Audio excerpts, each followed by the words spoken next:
இந்த மாதிரி தொடர்ந்து எவ்ரி டேன்னு கூட சொல்லலாம், ஒவ்வொரு நாளும் நமக்கு வேக்கன்சிஸ் வந்துக்கிட்டே தான் இருக்குது. உங்களோட வேலை என்ன?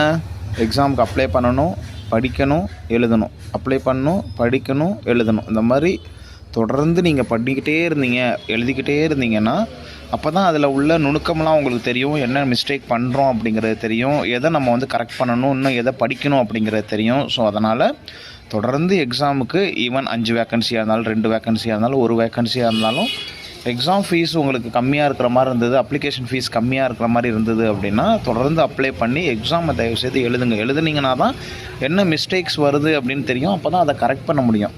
ஸோ தொடர்ந்து யார் எழுதுகிறாங்களோ, தொடர்ந்து யார் ஓடிக்கிட்டே இருக்காங்களோ அவங்க தான் ஜெயிக்க முடியும். அதை மட்டும் மனசில் வச்சுக்கிட்டு தொடர்ந்து ப்ரிப்பேர் பண்ணிக்கிட்டே இருங்க. எத்தனை ஃபெயிலியர் வந்தாலும் தொடர்ந்து எழுதிக்கிட்டே இருங்க. கண்டிப்பாக நீங்கள் ஒரு நாளைக்கு சக்ஸஸ் ஆகிடுவீங்க. சென்ட்ரல் கவர்மெண்ட்டில் நர்சிங் ஆஃபீஸர் ஆகி நல்ல ஒரு பொசிஷனில் உங்களோட சொந்த காலில் நீங்கள் நிற்க முடியும்.